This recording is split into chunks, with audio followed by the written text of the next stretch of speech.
तो बेटा हम लोग अब चालू करेंगे साधारण ब्याज और उसके बाद हम करेंगे चक्रवृद्धि ब्याज।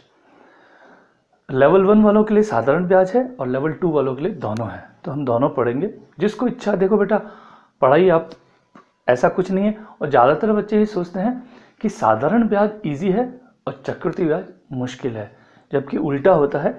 चक्रवृद्धि ब्याज में घुमाया कम जा सकता है, वहाँ सिर्फ कैलकुलेशन खतरनाक है। आपको डर इसलिए लगता है क्योंकि वहाँ कैलकुलेशन खतरनाक है।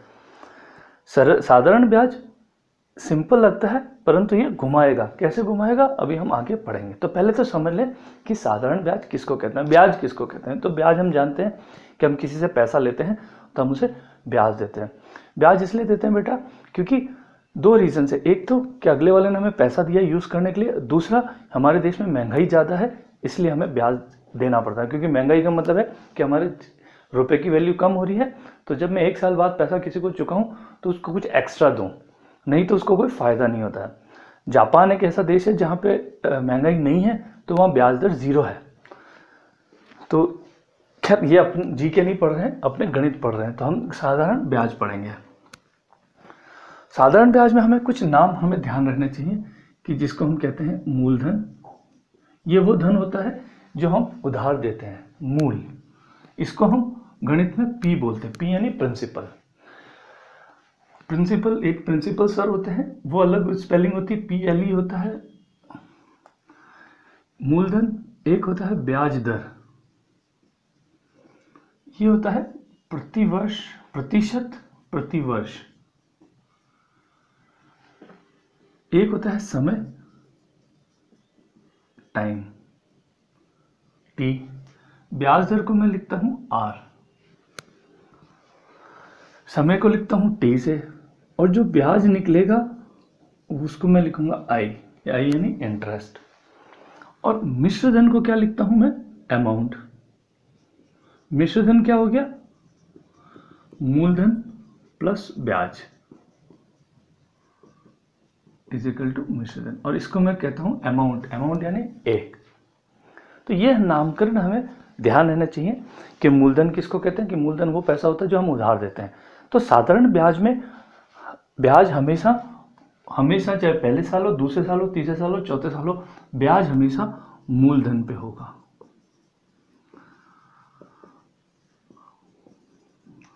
चक्रवृद्धि ब्याज में अलग चीज होती है। चक्रवृद्धि ब्याज में अगले साल मूलधन, अगले साल का मिश्रधन मूलधन बन जाएगा, तो वो अलग चीज है। हम अभी साधारण ब्याज पढ़ रहे हैं, तो यहाँ पे हमेशा ब्याज मूलधन पे रहेगा।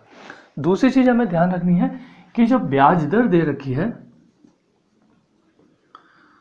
उसका समय और हमारा समय दोनों एक होना चाहिए। इसका सीधी भाषा में बोलूं, मैंने अगर आपको कहा कि ब्याज दर है आपकी 10% प्रति वर्ष और समय मैंने दिया है 6 महीना, मंथ, तो मुझे इस समय को इसके हिसाब से बदलना पड़ेगा।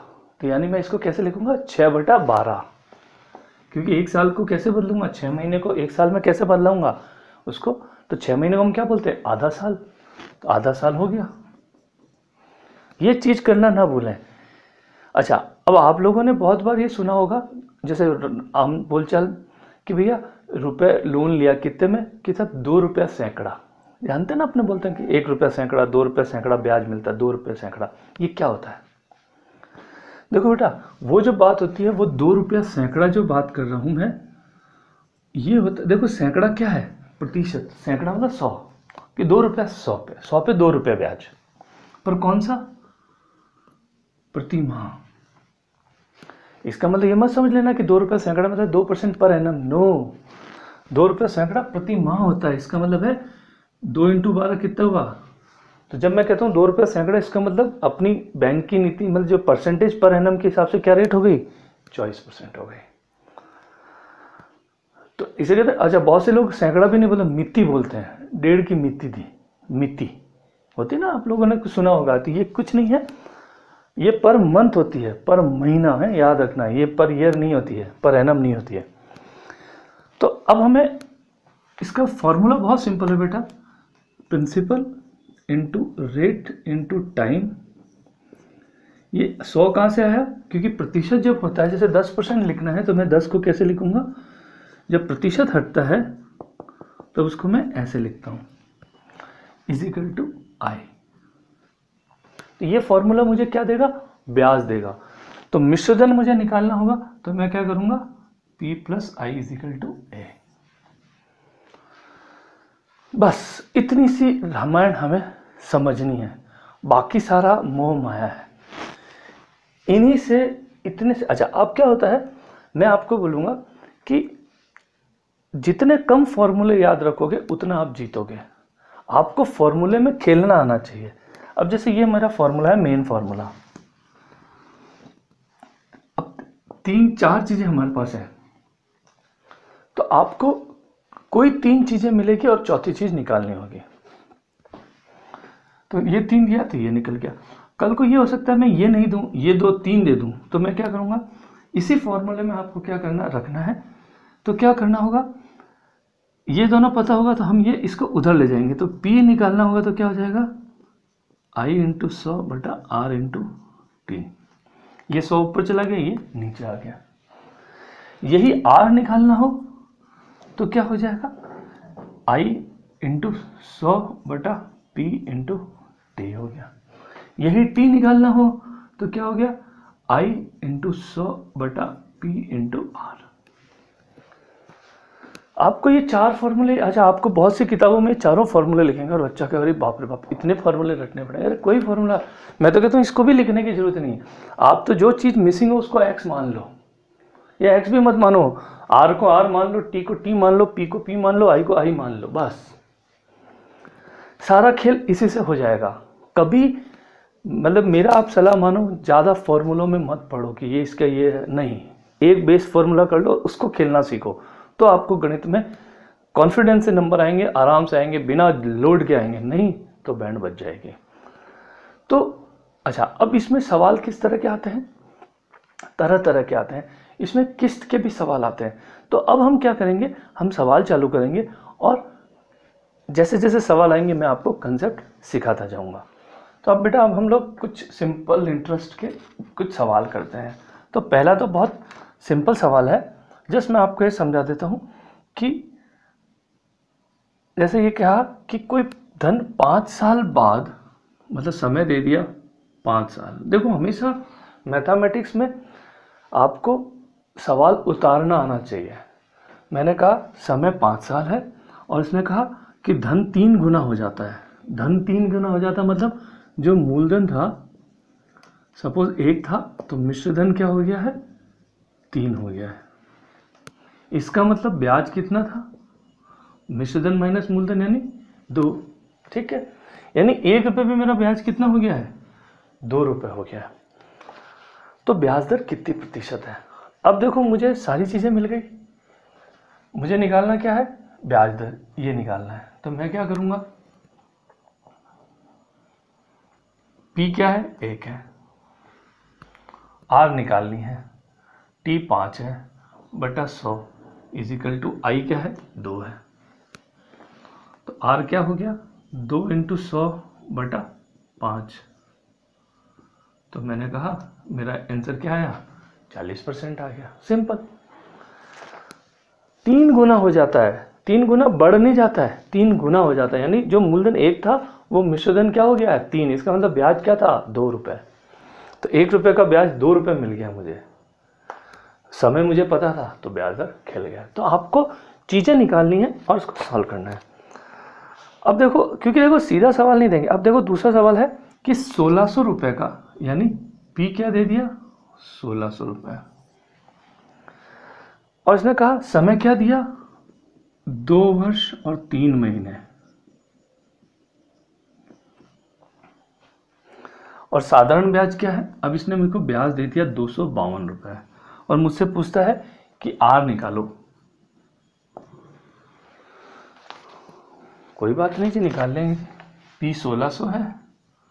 अब समय को क्या लिखूं, बहुत से बच्चे दिमाग लगाएंगे सर इसको 2.3 लिख दो, क्योंकि 2 वर्ष 3 महीने हैं तो दशमलव तो 2.3 होगा ना।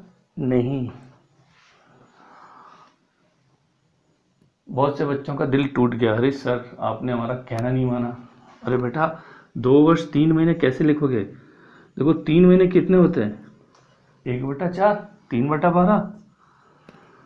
तो अगर दशमलव में लिखना है तो 2.25 लिखो, 2.25, और नहीं तो आप इसको ऐसे लिखो 4 दूना 8। तो ये क्या हुआ, 2 से 1/4 यानी 9/4 इंटू आर मुझे निकालनी है और बटे में 100 है। तो ये देखो 2 जीरो से 2 जीरो कटे, 4 चौके 16, 4 9 में 36। तो मैं कहूँगा कि मैंने कोई गलती की है, 16 इजिकल टू 252 है।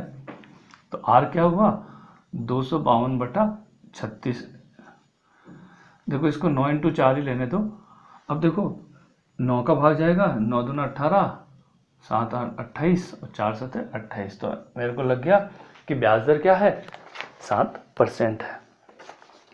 तो एक तो आपको ना ये सब जब वर्ष को मैंने महीने में बदल दिया तो हमारा बैंड बच जाएगा। अब मैं यहाँ पे एक छोटा सा एक चीज़ पूछता हूँ, आप लोग करें।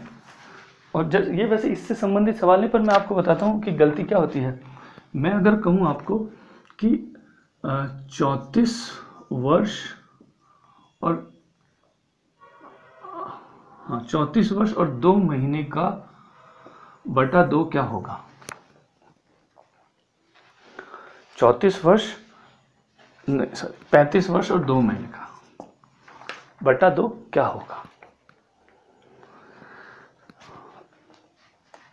एक ऑप्शन है 17 साल 1 महीना, एक ऑप्शन है 17 साल 7 महीना, एक ऑप्शन है 17 वर्ष 6 महीना, और एक वर्ष है 17 वर्ष 2 महीना। आप लोग दिमाग लगाएं, जब दिमाग लग जाए फिर मैं इस सवाल को 10-15 मिनट बाद बताऊंगा उत्तर, तब तक आप कोशिश करें।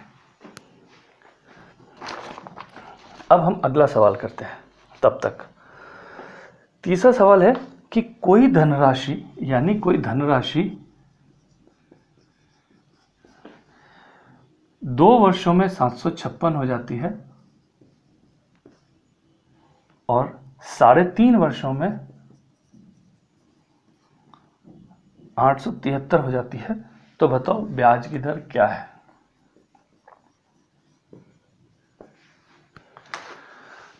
अब देखो आपको कभी भी स्ट्रेट सवाल नहीं मिलेगा। आप ये मत समझना कि ये P × R × T मैं आपको मूलधन दे दूंगा, ब्याज दर दे दूंगा और समय दे दूंगा और आपको बोलूंगा बेटा ब्याज निकालो।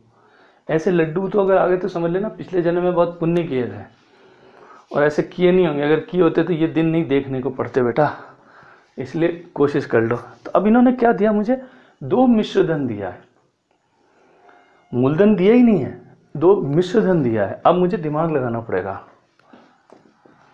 तो अब ये तो मुझे समझ में आ जाएगा कि 2 मिश्रधन के मतलब 3.5 साल का मिश्रधन ए लिख रहा हूँ, ये मतलब मिश्रधन माइनस 2 साल का मिश्रधन को घटा दूंगा तो क्या आएगा, 1.5 साल का ब्याज आएगा। आएगा या नहीं आएगा।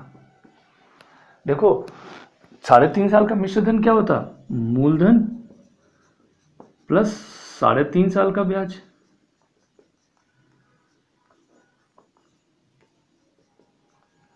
और 2 साल का मिश्रधन क्या होता है, मूलधन प्लस 2 साल का ब्याज। तो मूलधन कट जाता तो 3.5 साल ब्याज के में से 2 साल घट गया तो कितना बचा, 1.5 साल का ब्याज। क्लियर है। तो इनका अंतर क्या हुआ, 873 माइनस 756 क्या हुआ, 117 रुपए। ये क्या था, 1.5 साल का ब्याज। अब मुझे निकालने क्या है, ब्याज की दर। तो देखो मुझे 1 साल का ब्याज निकालना है तो मैं कहता हूं अगर किसी चीज का 1.5 साल का ब्याज 117 है तो यानी 1 से 1/2 साल क्या होता है, 3/2। 3/2 साल 17 साल है तो 1 साल का ब्याज कितना होता, 117 इंटू 2/3। हमेशा मैंने आपको भिन्नों में समझाया था कि कोई भिन्न का मान वो होता है तो हम क्या करते हैं उसको उल्टा कर देते हैं। तो 3/2 को उल्टा कर देंगे 39 दूना 78। तो मुझे समझ में आया कि 1 साल का ब्याज 78 है। ये उत्तर नहीं है। पूछ रहा है ब्याज की दर। तो अब मुझे पहले तो मूलधन निकालना पड़ेगा। तो मूलधन कैसे निकालूंगा? 2 साल का मिश्र धन मुझे पता है, 2 साल का मिश्र धन है 756। इसमें से मैं अगर 2 साल का ब्याज हटा दूं तो क्या बचेगा? मूलधन। तो 756 में से 2 साल का ब्याज हटा दूंगा तो 2 साल का ब्याज कितना हुआ? 156। तो मूलधन क्या हुआ? 600 रुपये। ये भी उत्तर नहीं है। क्यों? मुझे ब्याज की दर पूछ रहा है। तो मुझे ब्याज मिल गया, मूलधन मिल गया और समय मिल गया 1 साल। फॉर्मूला मूलधन इंटू ब्याज की दर इंटू समय बटा 100 इजिकल टू 78। तो आर क्या हुआ? 78 बटा 6 यानी 13%। तो अब आपने देखा कि सवाल को कैसे घुमाया जा रहा है। आपको लॉजिक समझनी है, तरीके से करना है तो बहुत सिंपल है, नहीं तो जान निकल जाएगी। अच्छा, अब मैं उस सवाल का उत्तर आपको बता देता हूं। जो 35 साल 2 महीने में आपने भाग दिया था उसका उत्तर आएगा 17 वर्ष और 7 महीने। जिन लोगों ने 6 महीने निकाले हैं उन लोगों ने गलत निकाले हैं। क्यों निकाले हैं? क्योंकि देखो 35 वर्ष और 2 महीने में अगर मैं 2 का भाग देता तो देखो 35 में 2 का भाग देते तो कितना आता? 17 वर्ष होते, फिर बच जाता 1 साल। ठीक है, अब बचे कितने? 1 वर्ष और 2 महीने। 1 वर्ष और 2 महीने में महीने कितने होते? 12 और 2 14। तो 14 बटा 2 कितना होता? ठीक है, ऐसी गलतियां हम लोग धड़ल्ले से करते हैं और फिर कॉन्फिडेंटली उतरते हैं। अरे सर पता नहीं कैसे नंबर कट गए, मेरे तो बिल्कुल सॉलिड वाला पेपर हुआ था। अब एक थोड़ा सा अच्छा सवाल करते हैं। ये कहता है कि किसी धन का साधारण ब्याज को मैं इंग्लिश में ऐसा ही लिखूंगा, मूलधन का 9 साल है, मतलब P का 9/16 भाग है। अब ये कहता है यदि उसके समय और दर के संख्यात्मक मान एक है, समान हो, तो ब्याज की दर और समय क्या है? अब इसने क्या कहा कि हमारी जो परसेंटेज है, परसेंटेज से पहले वाली जो संख्या और समय दोनों बराबर है, मतलब दोनों समान है। तो ये चीज़ को यहाँ पे कंसेप्ट समझना बेटा, कंसेप्ट है। जब मैं कहता हूँ कि ब्याज मूलधन का 9/16 भाग है, ब्याज मूलधन का क्या है? 9/16 भाग। इसका मतलब क्या हुआ कि मूलधन 16 है और ब्याज 9 है। आप बोलोगे सर ऐसे कैसे कर दिया आपने कि ये 16 है और ये 9 है?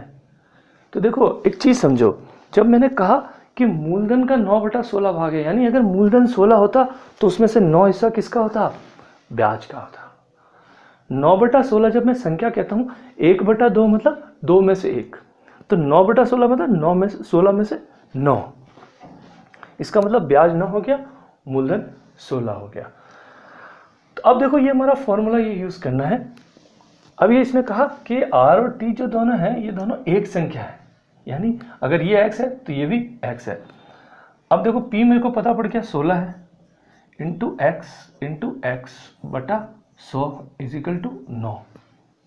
क्लियर है? हमें कोई संख्याएं काटनी नहीं है, हमने x को गुणा कर दिया, x² इजिकल टू, अब ये संख्या चलेगी 9 इंटू 16 बटा 16। जब ये स्क्वायर है तो x का मान क्या होगा? 9 इंटू 100 बटा 16। देखो 9 का रूट क्या होता? 3, 10 का रूट क्या होता? 100 का रूट क्या होता? 10, और 16 का क्या होता? 4। तो 30 बटा 4 यानी 15/2। तो मैं कहूँगा कि हमारा रेट क्या होगी 15/2 यानी 7.5% ब्याज की दर होगी, और समय कितना होगा 7.5 साल। तो हमें कितना डिफिकल्ट सवाल था, और कुछ नहीं था, लड्डू था।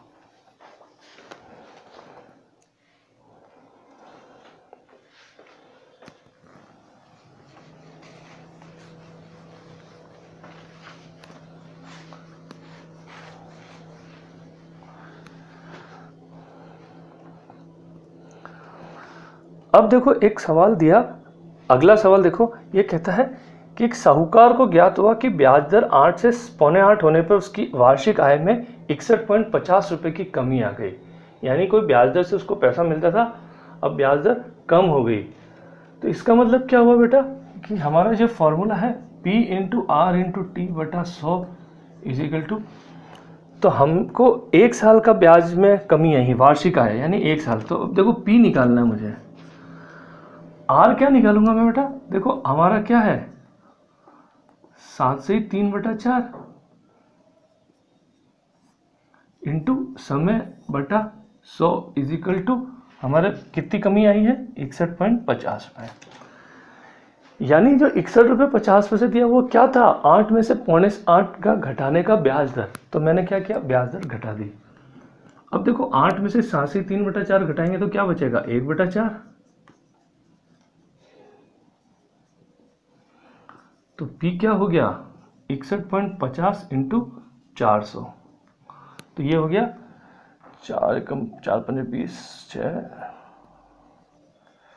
24,600 रुपये हमारा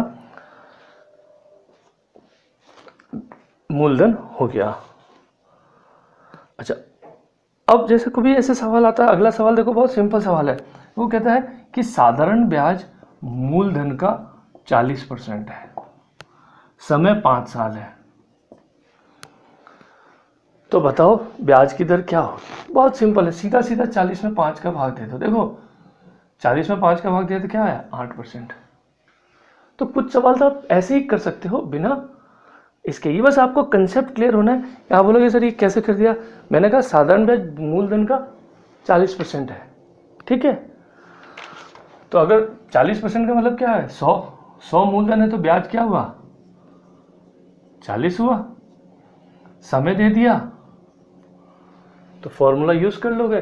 तो आपको क्या निकलेगा 100 मूलधन इंटू आर निकालनी है बटा 100 इंटू टी क्या है 5 इजिकल टू ब्याज क्या है 40। अब देखो ये 100 से 100 कट गया, अल्टीमेटली क्या हुआ आर इजिकल टू 40 बटा। तो कुछ चीजें आपको प्रैक्टिस से आपको मतलब ये सवाल मतलब पेन भी नहीं उठाना चाहिए था इस सवाल के लिए। तो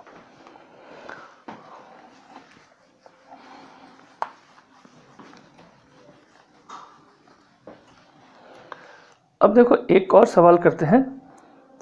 अब ये अच्छा सवाल है। अब ये देखो एक कहा कि कोई धन 10 वर्ष में 3 गुना हो जाता है, तो बताओ कितने समय में 5 गुना हो जाएगा। अब ये देखो इसको करने के 2 तरीके हैं, एक तो गणित के तरीका 3 गुना हो जाता है मतलब P 1 है तो मिश्र धन क्या हो गया 3 हो गया, यानी ब्याज क्या हो गया 2 हो गया। तो मुझे ब्याज की दर निकालनी होती, फिर ब्याज की दर से मैं 5 गुना मतलब ऐसे निकालता। इतना करने की जरूरत नहीं। अब इस सवाल को हम कैसे करते, देखो जब मैं कहता हूं 3 गुना तो ब्याज कितना हुआ 2 गुना। जब मैं कह रहा हूं पैसा 3 गुना हो रहा है इसका मतलब ब्याज क्या हो रहा है 2 गुना हो रहा है। अब कहते हैं 5 गुना कब होगा, तो देखो 5 गुना हो जाएगा मूलधन, इसका मतलब क्या हुआ ब्याज क्या हुआ 4 गुना। तो 2 गुना का क्या गुना खड़ा से 4 गुना आएगा 2, तो यहाँ पे भी 2, तो मैं कहूँगा कि 20 वर्ष में 4 गुना हो जाएगा। अब आप बोलोगे सर ये तो ऐसे थोड़ी ना होता है, इतना आसान थोड़ी ना, इतना डिफिकल्ट है। तो देखो मैं इसको आपको करके भी बता देता हूँ। देखो 10 वर्ष में 3 गुना हो रहा था, यानी मूलधन 1 था तो मिश्रधन 3 था, यानी ब्याज 2 मिल रहा था प्रिंसिपल पे 1। तो P यानी 1 इंटू आर मुझे निकालनी है, इंटू टी क्या है 10 साल, और ब्याज क्या है 2। इससे मुझे ब्याज दर निकल जाएगी, तो R इजिकल टू 20%। ठीक है, अब मुझे ये निकालना है 5 गुना कैसे होगा, तो मैंने कहा 1 इंटू 20/100। अब मुझे ब्याज दर मिल गई, इंटू अब मुझे टाइम निकालना है और मेरा ब्याज क्या है 4 है, तो T क्या होगा 5 इंटू 4 यानी 20 वर्ष। अब मैंने यहाँ क्या निकाला 20 वर्ष। तो आप देखो चीज समझो कि मैंने कहा मूलधन 3 गुना हो रहा है और इधर में 5 गुना हो रहा है, इसका मतलब ब्याज क्या हो रहा है 2 गुना और 4 गुना, यानी डबल हो रहा है। तो डबल कब होगा, जब मूलधन समान होगा, ब्याज दर समान होगी, इसका मतलब समय बदलेगा। क्योंकि देखो इन दोनों चीजों में अंतर क्या था, ब्याज दर समान थी, मूलधन समान था, तो बदला क्या समय, समय और ब्याज बदला। जब ब्याज बढ़ा उसी हिसाब से समय बदलेगा। अब मैं आपको एक छोटा सा आपको आपके करने के लिए मैं बोलता हूँ कि मैं कहता हूँ इसी सवाल में मैं ये कहता कि 10 वर्ष में 3 गुना, तो कितने वर्ष में 9 गुना। ट्राई करो। अगर आपका उत्तर 30 वर्ष है तो आप गलत हैं। जो आपका उत्तर 40 वर्ष है तो उत्तर सही है। क्यों है, देखो 10 वर्ष में 3 गुना पैसा होता है, इसका मतलब है कि ब्याज कितना हुआ 2 गुना। अब ब्याज कितना हो जाएगा 8 गुना, यानी कितना हुआ 4 से गुना, तो यहाँ पे भी 4 से गुना हो जाएगा।